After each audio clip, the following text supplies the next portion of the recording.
Hi friends, कैसे हैं आप लोग। प्रीवियस वीडियो में हमने डिस्कस किया था वैदिक सिविलाइजेशन की ओरिजिन, उत्पत्ति। सभी हिस्टोरियन के हम जो कॉन्सेप्ट देखे, कौन सा हिस्टोरियन कौन से थ्योरी को रिगार्ड कर रहा था। इस वीडियो में हम वैदिक सिविलाइजेशन का डिवीजन देखेंगे और फिर आगे ऋग्वैदिक स्पेशली पढ़ेंगे। तो आइए वीडियो को शुरू करते हैं। मेरी आप लोगों से रिक्वेस्ट है, प्लीज़ चैनल को सब्सक्राइब करिए, लोगों तक पहुँचाएँ। हम लोग जो है क्लास बनाते हैं specially UPSC, PCS, CDS, NDA या आप यूजीसी का exam TGT, PGT, net, JRF देखते हैं तो आपके लिए क्लास क्या है, बहुत इम्पॉर्टेंट है। या फिर एसएससी, सीजीएल। तो आइए फ्रेंड्स शुरू करते हैं। क्या है वैदिक पीरियड। वैदिक पीरियड को बोला गया है कि ये दो भागों में डिवाइड किया गया है। पहला है अर्ली वैदिक, दूसरा है लेटर वैदिक। ये जो अर्ली वैदिक है इसको बोलते ऋग्वैदिक कल्चर। इसका टाइम पीरियड है 1500 से 1000 बीसी। जो लेटर वैदिक है, चाहे आपको देखिए कहीं पे भी अंग्रेजी हो, हिंदी हो, यूपीएससी, पीसीएस आपसे शब्दों से खेलता है। किससे खेलता है? शब्दों से। शब्द पे आपके कमांड नहीं है, शब्द को आप समझे नहीं है, रट लिए हैं, तो आप क्वेश्चन को डील नहीं कर पाएंगे। देखिए यहाँ पे समझने की कोशिश करिएगा। यहाँ पे बोला लिटरेचर, फिर यहाँ पे बोला कल्चर, कहीं पे आपको सिविलाइजेशन देगा। इस केस में क्या होता है, अर्ली वैदिक लिटरेचर, ऋग्वैदिक कल्चर या ऋग्वैदिक सिविलाइजेशन बोल देगा, आप कंफ्यूज हो जाएंगे। कुल मिला जुला के ऋग्वैदिक टाइम की बात करता है, इस समय की बात करता है। इसी तरह लेटर वैदिक टेक्स्ट बोल दिया, कल्चर बोल दिया, या लेटर वैदिक सिविलाइजेशन बोल दिया, ठीक है। तो लेटर वैदिक फीचर्स बोल दिया, तो आप कुल मिला के ये समझिए कि आप 1000 से 500 जो है बीसी की बात कर रहा है। तो ऐसे आपको शब्दों पे अच्छे कमांड होने चाहिए, आपको कॉन्सेप्ट होने चाहिए, तब फ्रेंड आप क्वेश्चन को क्या है डील कर पाएंगे। तो प्यारे मित्रों, आइए शुरू करते हैं। क्या बोला है, पहले हम लोग पढ़ेंगे अर्ली वैदिक। अर्ली वैदिक को ही ऋग्वैदिक पीरियड बोला जाता है। ये 1500 से 1000 बीसी तक है। ऐसा इसलिए इसको ऋग्वैदिक कल्चर बोलते हैं, ऋग्वैदिक सिविलाइजेशन बोलते हैं, क्योंकि इसी समय जो चारों वेद हैं, उन वेदों में सबसे इम्पोर्टेंट वेद है ऋग्वेद। कौन सा? ऋग्वेद। ये जो ऋग्वेद है, इसी ऋग्वेद की रचना जो है इसी समय की गई थी। इसीलिए इसका कल्चर, इसकी सिविलाइजेशन, इसकी जो फीचर्स हैं लेटर वैदिक से बहुत कम मिलते हैं। दोनों में डिफ्रेंसिएशन है, इसी वजह से इसको डिवाइड किया गया दो भागों में। हम देखते हैं कि जो अर्ली वैदिक सिविलाइजेशन है, अर्ली वैदिक कल्चर है, उसमें सिर्फ ऋग्वेद को रखा जाता है। किसको रखा जाता है? सिर्फ ऋग्वेद को रखा जाता है। लेकिन जब आप देखेंगे जो लेटर वैदिक फीचर्स है, यहाँ जो लेटर वैदिक टेक्स्ट बोला है, या कल्चर बोल दे, या सिविलाइजेशन बोल दे, या फीचर्स बोल दे, उसमें बाकी के आप 3 वेद है ना, सामवेद, यजुर्वेद और अथर्ववेद को रखेंगे। तो आइए शुरू करते हैं। क्या बोला है यहाँ पे, अर्ली वैदिक लिटरेचर, ऋग्वैदिक कल्चर 1500 से 1000 बीसी है। इट इंक्लूड्स ऋग्वेद संहिता। ये जो है ऋग्वेद संहिता इसमें इंक्लूड है। कुल मिला जुला के ऋग्वेद का जो है संहिता इसलिए कहते हैं, एक प्रकार से लॉ के रूप में काम करता था, तो इसीलिए इसको ऋग्वेद संहिता कहते हैं। तो ये जो ऋग्वेद संहिता है इसी को इंक्लूड किया जाता है, और other text of the family, और इसकी जो अन्य फैमिली है उसको, जैसे हर वेद का अपना उपवेद होता है, हर वेद के वेदांग होते हैं, हर वेद के ब्राह्मण, आरण्यक और इसके जो है उपनिषद होते हैं। तो इसी तरह ऋग्वेद संहिता में जितने इंक्लूड होंगे अदर टेक्स्ट हैं इस फैमिली के, उसको इंक्लूड किया जाएगा। तो फ्रेंड्स यहाँ पे बोला है, इनको फैमिली बुक्स भी कहा जाता है। क्यों फैमिली बुक्स कहा जाता है? इसके पीछे रीजन है, क्योंकि इस बुक की जो कंपोजिशन है, अंग्रेजी में आपको 2 चीज़ मिलेगा, एक कंपोजर मिलेंगे, कंपोजर, ये जो कंपोज्ड बाई, कंपोज्ड का मतलब होता है कि रचनाकार, एक होता है कंपाइल्ड। एक क्या होता है? कंपाइल्ड। तो जब भी आपको कंपाइल दे कंपाइल का मतलब होता है संकलन करना हिंदी में। संकलन ये शब्द होता है कि लिखा किसी और ने, अगर 1 2 3 वो लिखा है तो हमने इन तीनों को कलेक्ट किया, इसकी ओरिजिनल कॉपी एक साथ जो है क्या किया, कलेक्शन किया, फिर इसको अच्छे से फिर से इसको रीराइट किया और उसको पब्लिश कर दिया। रीराइट करने के बाद ये हमारा हो गया क्या, संकलन हो गया, यानी कंपाइल हो गया। और जबकि कंपोज का मतलब ये होता है कि आप ओरिजिनल रूप से जो राइट करते हैं, है ना, ओरिजिनल, ठीक है। तो ये ओरिजिनल फॉर्म जो होता है वही होता है क्या, जो है आपका कंपोज। तो आइए देखते हैं क्या बोला है। सबसे पहले कि इनको फैमिली बुक्स भी कहा जाता है। क्यों फैमिली बुक्स कहा जाता है? क्योंकि इनकी रचना किसी न किसी सीयर पोएट्स ने की है। तो ये सीयर पोएट्स कौन थे? सीयर पोएट्स का मतलब होता है सिद्ध पुरुष। इन्हीं को शंकराचार्य कह सकते हैं आप। शंकराचार्य उसको कहते हैं जो सिद्ध पुरुष होता है, यानी जो बहुत विद्वान थे उस समय के, ठीक है। जैसे कि विश्वामित्र थे, उस समय आत्री थी, उस समय गिरिशमत थे, उस समय वशिष्ठ थे, उस समय, है ना, और जो भारद्वाज थे, ये सब उस समय के सीयर पोएट्स थे, यानी सिद्ध पुरुष थे। सिद्ध पुरुष का मतलब ये हो गया कि जो है ये लोग बहुत उस समय ऋग्वैदिक समय में बहुत ब्रिलियंट ऋषि हुआ करते थे, इसीलिए जो है कहा जाता है इनकी रचना इन लोगों ने ही किया है। तो आई होप फ्रेंड्स आपको ये बात समझ में आ गई। इसीलिए ये किसी न किसी फैमिली से बिलोंग करते थे, है ना, और पूरी फैमिली मिल के जो है इनका कंपोजिशन की है। इसीलिए ऋग्वेद संहिता को, या आप ये कह लीजिए अर्ली वैदिक लिटरेचर को, ठीक है, फैमिली बुक्स कहा जाता है। बात समझ में आई? आइए आगे देखते हैं कि अगला कॉन्सेप्ट क्या है इसमें। अगला कॉन्सेप्ट प्यारे बंधुओं ये है कि इसमें ये बोला गया है कि लेटर वैदिक लिटरेचर, क्या बोला गया है? लेटर वैदिक लिटरेचर और लेटर वैदिक कल्चर। ये इसका टाइम है 1000 से 500 BC। इसमें क्या क्या इंक्लूड्स किया गया है ना? इसमें इंक्लूड्स किया गया है कि लेटर वैदिक लिटरेचर, लेटर वैदिक कल्चर इंक्लूड्स बुक। इसमें वे बुक हैं जैसे 1, 8 and 9 and 10 mandal of the Rigveda Samhita, है ना, और उसके बाद संहिता ऑफ द साम वेद। इसमें दोनों चीज को इंक्लूड किया जाता है। ऋग्वेद को कई मंडलों में, आगे अभी हम देखेंगे, ऋग्वेद को कई मंडलों में बांटा गया है। मंडल का मतलब बुक, है ना, तो कई बुक्स में बांटा गया है।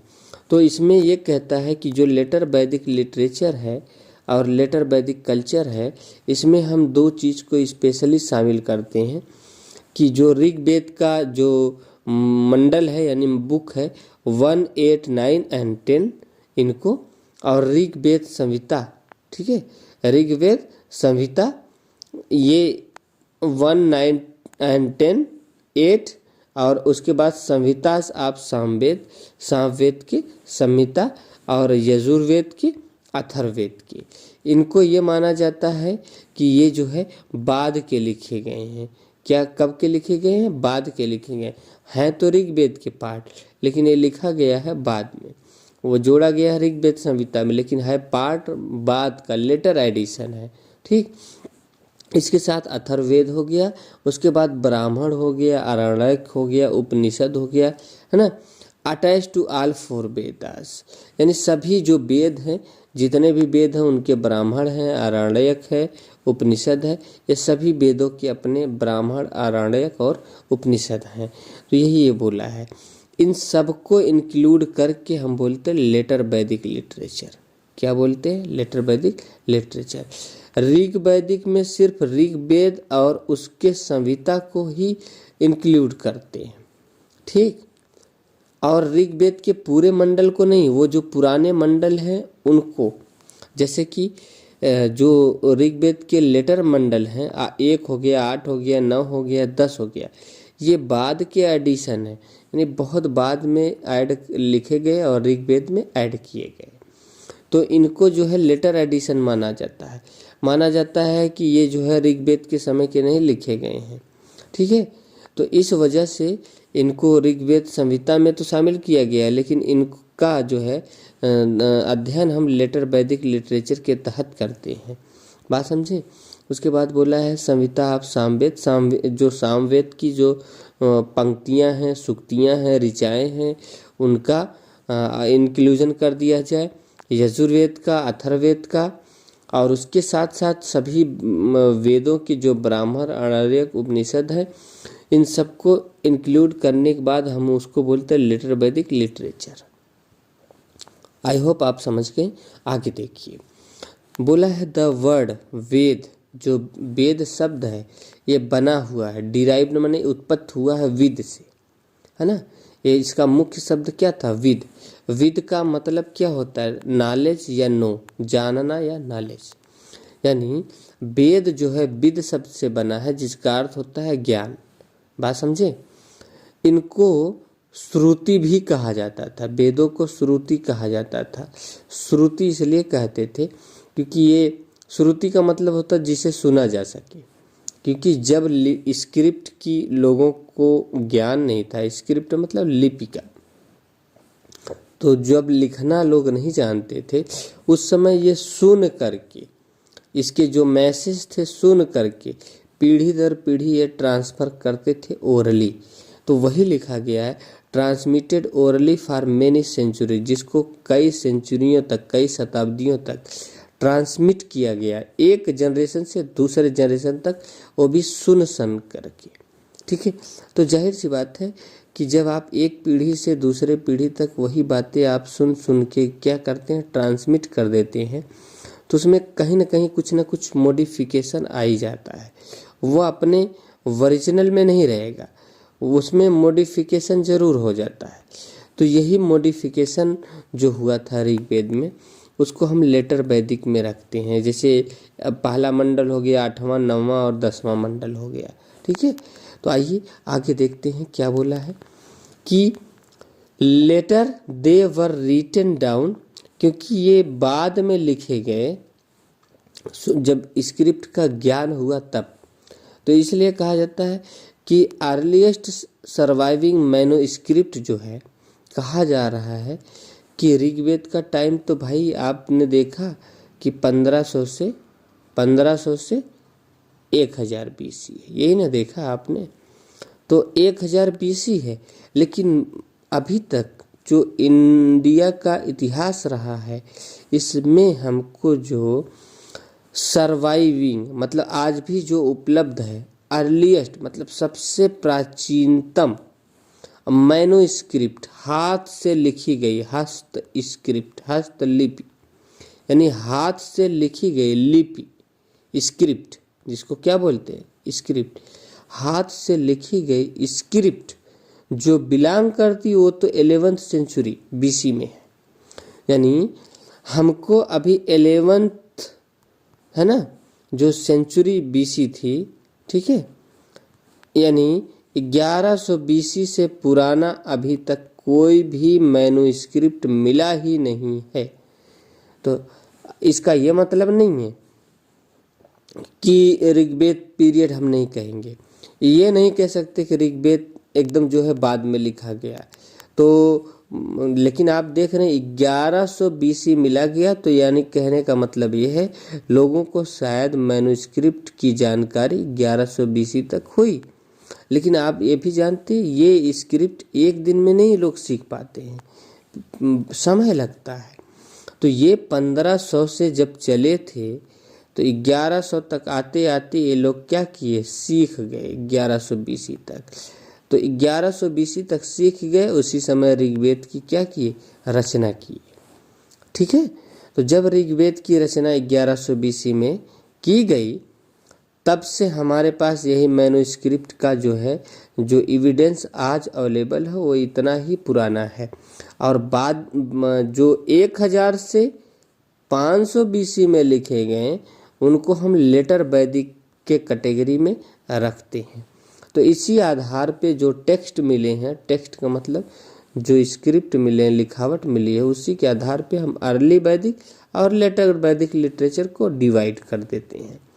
तो देखिए फिर क्या बोला है कि वेद 4 हैं और एवरी वेदा, हर वेद के 4 पार्ट हैं और चारों पार्ट क्या हैं, एक संहिता है ना, संहिता यानी जिसको हिंदी में संहिता बोलते हैं, कोड ऑफ कंडक्ट था, दूसरा ब्राह्मण है, तीसरा आरण्यक है, चौथा उपनिषद है।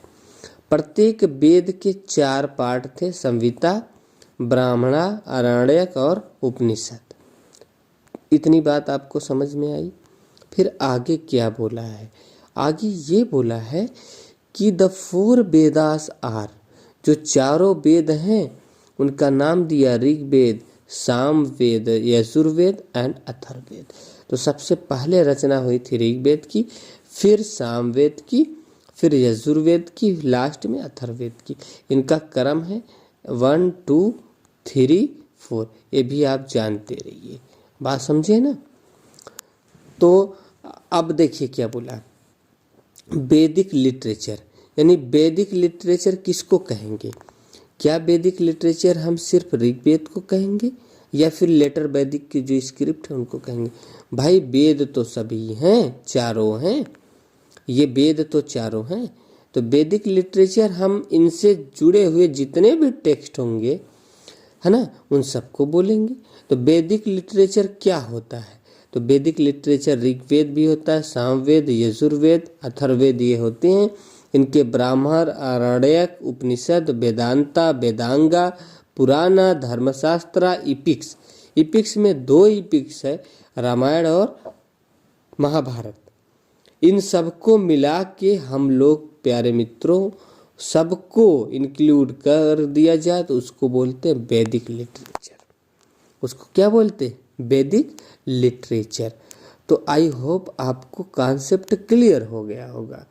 आप सोच सकते हैं कि कितना डिटेल से, कितना डीप जाके आपको यूनियन पब्लिक सर्विस कमीशन हो या फिर स्टेट पब्लिक सर्विस कमीशन हो, आपको पढ़ना पड़ता है। या फिर आप CDS का एग्ज़ाम दे रहे हो या UGC का आप एग्ज़ाम दे रहे हो, TGT, PGT, नेट, JRF, आप का सब्जेक्ट हिस्ट्री हो। आज के समय में जो लेवल है SSC का, स्टाफ सिलेक्शन कमीशन का, वो इतना हाई कर दिया है कि उसमें PCS के सवाल पूछे जाते हैं। ठीक है, स्टेट पब्लिक सर्विस के क्वेश्चन SSC में पूछे जाते हैं।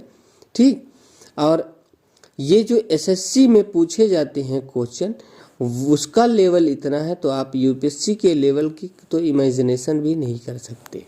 क्योंकि शुरुआत में जो बच्चे होते हैं इनको मतलब जब ये किसी इंस्टीट्यूशन में या फिर किसी कोचिंग में एडमिशन लेते हैं तो इनको इतना ज़्यादा कोचिंग वाले पंप कर देते हैं। अब इनको लगता है ना कि अब तो हम कलेक्टर हो ही गए, पीछे एक बैग दे देंगे, उस पर लिख देंगे IAS। तो बच्चे को ये लगता है कि अब तो मैं IAS बन गया। लेकिन 3 साल बाद जब कोचिंग से निकलता है तो सड़क पे आ जाता है, तब उसको पता चलता है यार मेरी औकात तो क्या है, 0 है। अभी तो मुझे बहुत पढ़ना है। ठीक है, अभी तो मुझे क्या है, बहुत पढ़ना है। मेरा निकला नहीं, मेरा हुआ नहीं, प्रीलिम्स नहीं हुआ, मेंस नहीं हुआ। तब उसको अपनी कमियां नज़र आती हैं। तब तक उसको इकोनॉमिकली और फाइनेंशियली इतना प्रेशर रहता है, इतना बर्डन हो जाता है कि वह बंदा वहाँ जाने के बाद पीछे सोच भी नहीं सकता है ना। तो अब यही रीज़न है कि लोगों का निकर नहीं पाता है, लोग समझ नहीं पाते हैं कॉन्सेप्ट। जब समझते हैं तब तक वो महासागर में डूब चुके होते हैं, अवस्था ख़त्म हो जाती है, इकोनॉमिकल बर्डन हो जाता है। ठीक, और फिर उनके पास फाइनेंशियल प्रेशर इतना होता है कि वो अपने रोज़मर्रा के लाइफ में क्या है, व्यस्त हो जाते हैं। तो प्यारे मित्रों, आई होप आप कम एज में निकालें और आप सही टॉपिक के साथ आप स्टडी करें। आपको पता होना चाहिए, सिलेबस पता होना चाहिए, टॉपिक पता होनी चाहिए, तब आपका क्वालिफाई होगा। अदरवाइज आप हवाई तैरते रह जाएंगे। तो चलिए आइए देखते हैं फिर क्या बोला है वैदिक लिटरेचर के बाद ऋग्वेद। तो सब आज हम लोग स्पेशली ऋग्वेद को देखेंगे और बाकी वेदों को हम लेटर वैदिक लिटरेचर में अलग से देखेंगे। तो आइए ऋग्वेद को देखते हैं। ऋग्वेद में क्या है? ऋग्वेद पहला वेद है, वेदों के क्रम में यह पहला वेद है जिसकी रचना सर्वप्रथम की गई थी। ठीक, और ये ऐसा कलेक्शन है जिसमें 1028 है ना हिम्स है, ऋचा, जिसको हिंदी में कई बार सूक्त मिलता है ना। क्या मिलता है? सूक्त। ठीक, यह ऋचा मिलता है। तो इसमें 1028 ऋचाएँ हैं। कितनी हैं? ऋचाएँ हैं, है ना। तो 1028 पंक्तियाँ लिखी गई हैं, आप ये कह सकते हैं। ऋग्वेद कलेक्शन है 1028 ऋचाओं का, और इसमें 10 मंडल है। 10 मंडल का मतलब 10 बुक है। ये बुक को आप चैप्टर समझिए, ठीक है। ऋग्वेद में 10 मंडल हैं, जिसको मंडल का मतलब बुक्स होता है, खंड जिसको आप समझिए। 1028 इसमें हिम्स है। ये 2 मेन इम्पॉर्टेंट पॉइंट्स हैं। ठीक, उसके बाद बोला गया है कि ये अर्लीस्ट कंपोजिशन है, सबसे प्राचीन कंपोजिशन वेदों में यही है। ठीक है, इसलिए ये डिपिक्ट करते हैं the life of the early वैदिक पीपुल, यानी ऋग वैदिक के समय में लोगों का जीवन कैसा था, ये उसको अच्छे से डिपिक्ट मतलब वर्णन करते हैं। बात समझ में आई? फिर बोला है Rigveda has been included by UNESCO. UNESCO ने ऋग्वेद को शामिल कर दिया है किसमें प्यारे बंधुओं? वर्ल्ड ह्यूमन हेरिटेज में शामिल कर दिया। ये बहुत मोस्ट इम्पॉर्टेंट पॉइंट है। बात समझे ना। ऋग्वेद एक बुक है ना, जो इंडियन हिंदुइज्म पे लिखी गई ग्रंथ है, और इसको जो है शामिल किया गया है वर्ल्ड ह्यूमन हेरिटेज में। किसके द्वारा? यूनेस्को के द्वारा इसके लिस्ट में इसको शामिल कर लिया गया है। तो बहुत इम्पोर्टेंट है। बात समझें? आगे आते हैं, है ना। आप देखेंगे, आपको देखने को ये मिलेगा कि वेदों के जो संकलन करता है उनका नाम है महर्षि कृष्णद्वैपायन। ठीक है, जिनको वेद व्यास के नाम से जाना जाता है। तो वेद व्यास ने इसका कंपोजिशन नहीं किया है प्यारे बंधु, ध्यान दीजिएगा, इसका कंपोजिशन नहीं किया है। वेद व्यास इसको कंपाइल किए थे। बात समझ में आई? वेद व्यास जी ने इसको कंपाइल किया था, ना कि वो कंपोज किए थे। दोनों में बहुत अंतर है। वो उसके संकलन करता है महर्षि कृष्णद्वैपायन, जिनको वेद व्यास के नाम से भी जाना जाता है। ठीक है, आइए आगे देखते हैं क्या बोला है कि जो अर्लीस्ट मंडल हैं ऋग्वेद के सबसे प्राचीन मंडल हैं, वो 2 to 7 है, यानी 2 है, 3 है, 4 है, 5 है, 6 है, 7 है। ये जो मंडल हैं ये सबसे प्राचीन मंडल है, सबसे प्राचीन मंडल है। ये 11th सेंचुरी BC में लिखा गया है। बात समझे ना। और जो बाकी के हैं वह जो है लेटर वैदिक में लिखे गए हैं। ऋग्वेद में 10 मंडल हैं, तो आपने 2 से 7 तक निकाल दिया, 1 2 3 4 5 6, है ना। जब आपने 2 से 1 2 3 4 5 6 मंडल निकाल दिया तो बचे कितने? 4 मंडल। कौन? 1, ठीक है। आपने देखा क्या बचा? 8 9 और 10। ये मंडल जो है ऋग्वेद के लेटर एडिशन है, बाद के एडिशन है। इसीलिए अभी मैंने आपको ऊपर इन्हीं मंडल को देखा था कि लेटर है ना वैदिक लिटरेचर में टेक्स्ट में रखे जाते हैं। ठीक है, आगे देखते हैं कि इन्हीं को 2 to 7 शार्टेस्ट है, मतलब बहुत छोटे हैं। इनकी जो बुक हैं बहुत छोटे हैं। इन्हीं को फैमिली बुक्स बोला जाता है। इन्हीं को स्पेशली इन्हीं को फैमिली बुक्स बोला जाता है।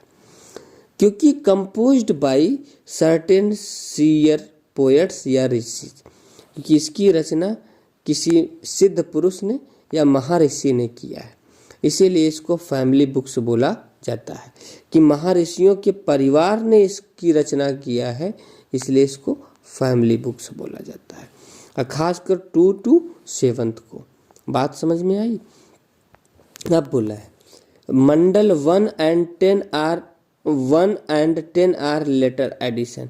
जब आप 2 से 7 बता दिए आपको पहले के हैं, तो 1, 10 और ये जो बाकी बच गए वो लेटर एडिशन है। क्लियर है? अब आइए देखते हैं कुछ इम्पोर्टेंट पॉइंट ऋग्वेद के बारे में जानते हैं।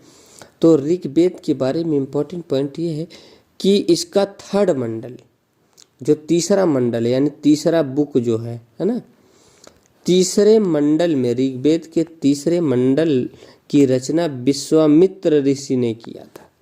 कौन किया था? विश्वामित्र, है ना। और इस विश्वामित्र जी द्वारा इस तीसरे मंडल में एक मंत्र है जिसको गायत्री मंत्र बोलते हैं।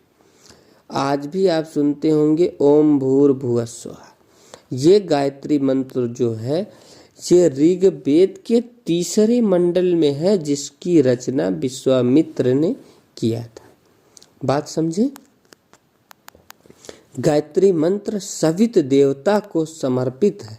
बात समझे? सवित मतलब कोई देवी नहीं है, उगता हुआ सूरज है ना, उसको सवित बोलते हैं, यानी उनको समर्पित है ना।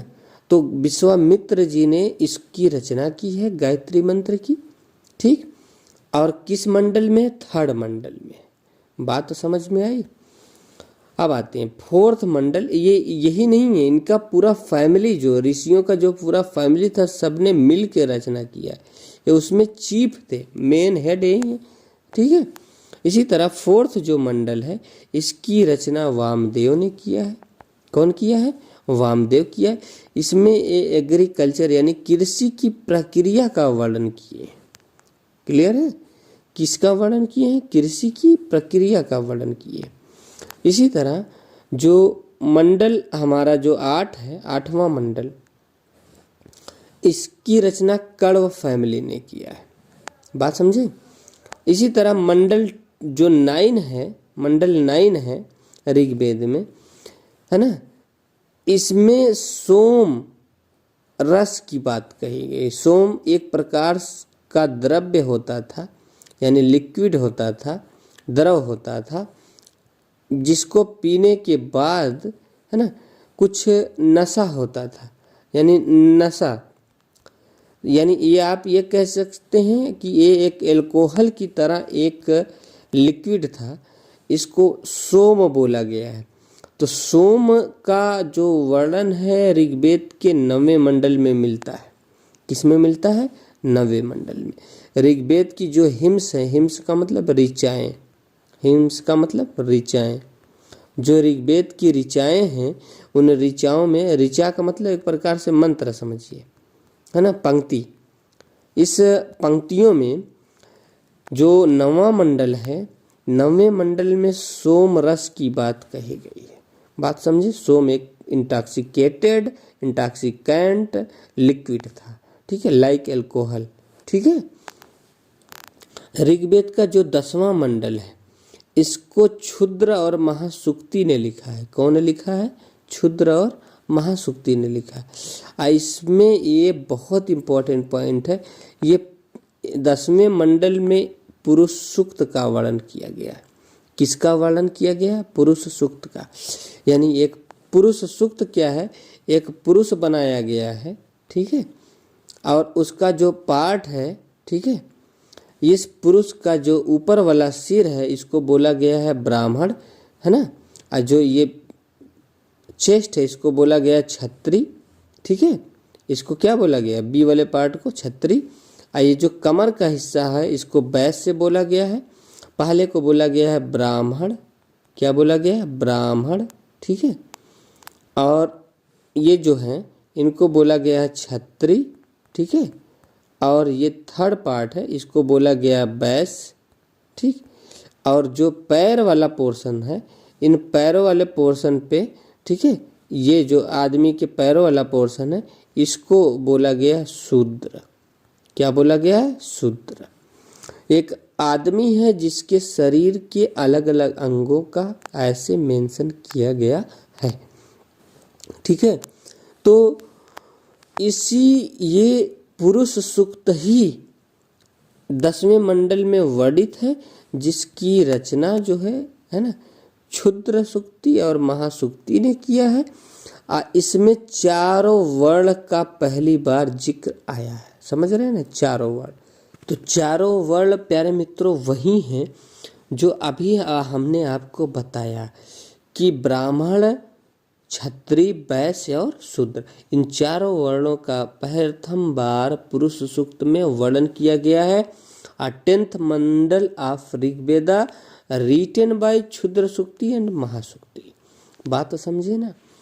इसी तरह जो ऋग्वेद का पृष्ठ होता था, यानी पृष्ठ का मतलब पुजारी, इसी को पुरोहित बोलते हैं। कई जगह आपको पुरोहित देगा, कई जगह आपको पृष्ठ पुजारी देगा। ऋग्वेद का जो पाठ चयन करता था, जिसे आज आप लोग जो है सभी हिंदुइज्म में आप देखते हैं कि ब्राह्मण को बुला के, ठीक है, ब्राह्मण को बुला के जो डोमेस्टिक रिचुअल्स का परफॉर्मेंस कराया जाता है, तो हम उसको पंडित जी कहते हैं, ब्राह्मण बोलते हैं। ठीक है, जनरली वही पेशे से करते हैं। लेकिन ऋग्वेद का जो पाठ चयन उस समय किया करता था, उसको कोत्री या मोत्री बोलते थे, दोनों में से एक बोलते थे। ठीक है, या तो कोत्री बोलते थे या तो मोत्री बोलते थे। हिंदी में कई बुक में आपको होत्री देगा, ऐसे देगा। क्या देगा? होत्री देगा। तो प्यारे बंधुओं, इस पे कन्फ्यूजन है, लेकिन अगर हिंदी में है तो होत्री दिखता है तो इसको मार दीजिए, इंग्लिश मीडियम में है तो कोत्री या मोत्री दिखता है तो इसको मार दीजिए। बात समझ में आया? इसी तरह ऋग्वेद का जो उपवेद है, ऋग्वेद का उपवेद है, इसका उपवेद क्या है? आयुर्वेद। तो ऋग्वेद का उपवेद क्या है? आयुर्वेद है। इसी तरह ऋग्वेद का ब्राह्मण क्या है? इसके जो ब्राह्मण हैं, इसके जो आरण्यक हैं, इसके जो उपनिषद हैं। तो आप समझ सकते हैं कि इसका जो आरण्यक है, ठीक है, इसका जो ब्राह्मण है, इसका जो उपनिषद है, ये उसके पाठ हैं। ठीक, ये सब एक ही हैं। आयतरे कौशिकी, आयतरे कौशिकी, आयतरे कौशिकी। आप बात समझ में आई? आयतरे, है ना, आयतरे कौशिकी, बात समझ में आई? ये आपको दिख रहा होगा। इसके ब्राह्मण ऐतरे कौशिकी, इसके आरण्यक ऐतरे कौशिकी, इसके उपनिषद भी ऐतरे कौशिकी हैं। ठीक, तो अब आपसे बोला गया है कि ऋग्वेद का जो सर्वाइविंग रिसेंशन है, यानी सर्वाइव करने वाला जो पाठ चयन है, आज भी ऋग्वेद का है, वो सकल शाखा है। कौन है? यानी ऋग्वेद की सकल शाखा आज भी क्या है? सर्वाइव है, यानी जीवित है। ठीक है, तो प्यारे मित्रों, इस वीडियो में इतना ही। अगले वीडियो में हम लोग ये जो है अगली टॉपिक सामवेद को डिटेल से पढ़ेंगे। सामवेद देखेंगे, सामवेद के फीचर्स देखेंगे, साथ में साम के बाद जो है अधर्ववेद हैं उनके फीचर्स को देखेंगे। और ये जितना भी वैदिक लिटरेचर है, वैदिक लिटरेचर है, सबको कवर करने की कोशिश करेंगे। ठीक है, तो अब मिलते हैं नेक्स्ट वीडियो में। तब तक के लिए आप लोगों से बाय बाय। आप लोग अपना ध्यान रखिए। और हाँ, अगर आपको कुछ यूनिक सीखने को मिलता है तो प्लीज़ आप लाइक करें, कमेंट करें, दूसरों तक शेयर भी करें। ठीक है, तो मिलते हैं प्यारे दोस्तों नेक्स्ट वीडियो में अगले टॉपिक के साथ।